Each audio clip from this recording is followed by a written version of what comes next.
trying to prove his political clout by pushing a Republican to victory in a special election. President Donald Trump used a North Carolina rally to paint a bleak picture of a nation he claimed would be overrun with crime, poverty and immigrants if Democrats seize power in Washington.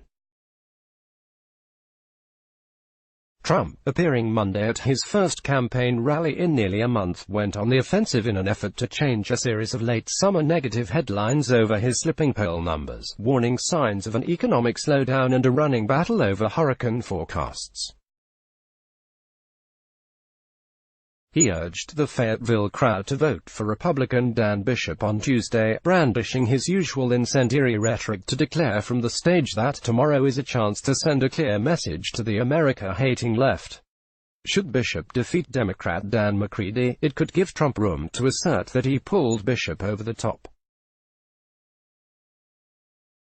If McCready prevails or Bishop wins by a whisker, it will suggest GOP erosion and raise questions about Trump's and his party's viability for 2020. Shortly after Trump's rally, McCready launched a late fundraising appeal, saying Trump and his allies scheduled this rally to rile up support for my opponent and increase Republican turnout. The GOP is terrified of losing this race. While the stakes for the House are high, Trump's trademark rallies inevitably become more about him than the local candidate, as he uses the stage to settle political scores, sharpen attacks and take on perceived foes. With an eye to his own re-election next fall, he touted his administration's accomplishments but also urged voters to give him more time. "That's why we need 4 more years," Trump said at the nearly 90-minute rally. "It's got a seed, it's a plant. It has to grow. It has to grow those roots. That's why 2020 is just as important. Because they will try to take it away." Trump's appearance Monday emerged as a test of the Republican president's pull with voters. The special election could offer clues about the mindset of Republicans in the suburbs, whose flight from the party fueled the GOP's 2018 House election losses.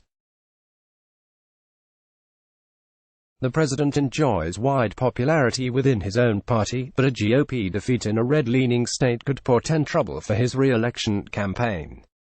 But before leaving Washington, Trump dismissed questions of whether a poor result for the Republican candidate would serve as a warning sign in next year's elections.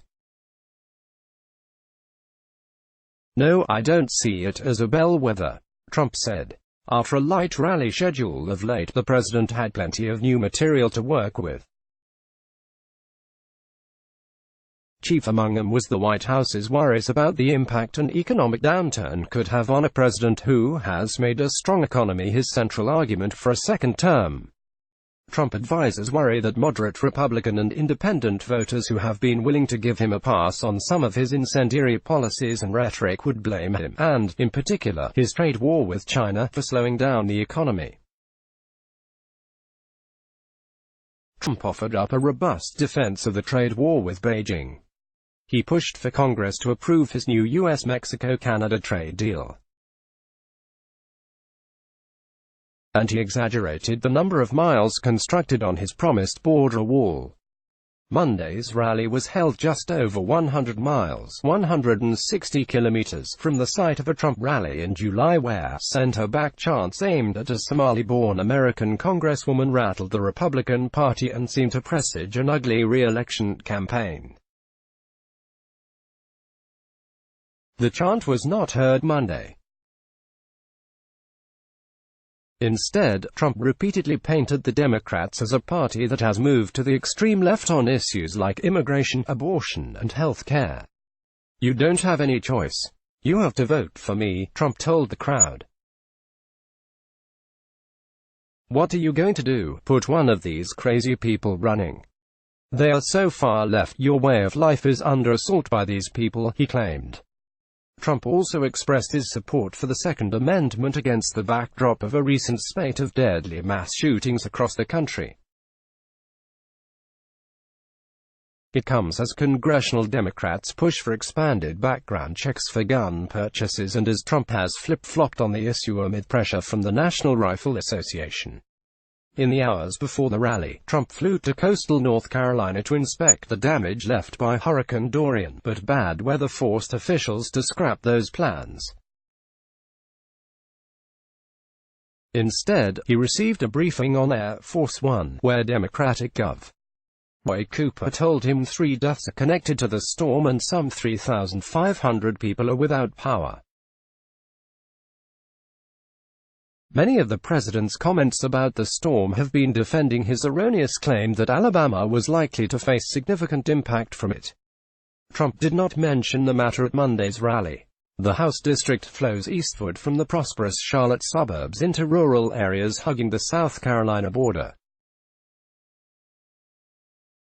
State officials invalidated last November's election following allegations of voter fraud by a GOP operative.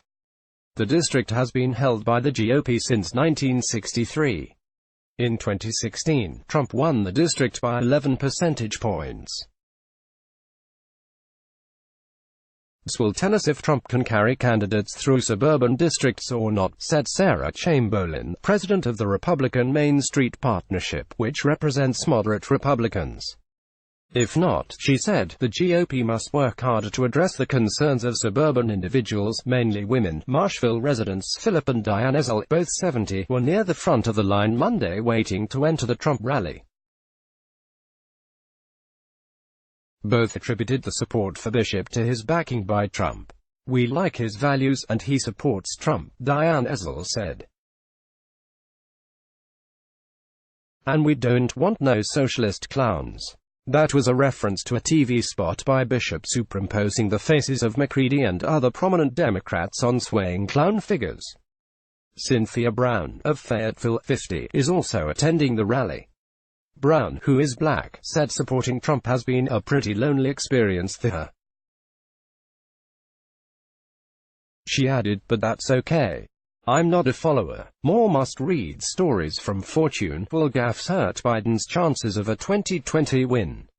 Strategists are divided. These are the 2020 Senate races to watch. Facebook and Google met with U.S. intelligence about 2020 election. MSNBC Climate Change Forum will give a voice to those denied the DNC debate stage. Is Biden preparing to lose in Iowa?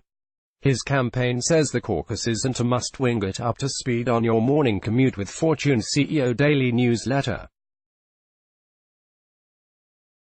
Let's block ads. Why?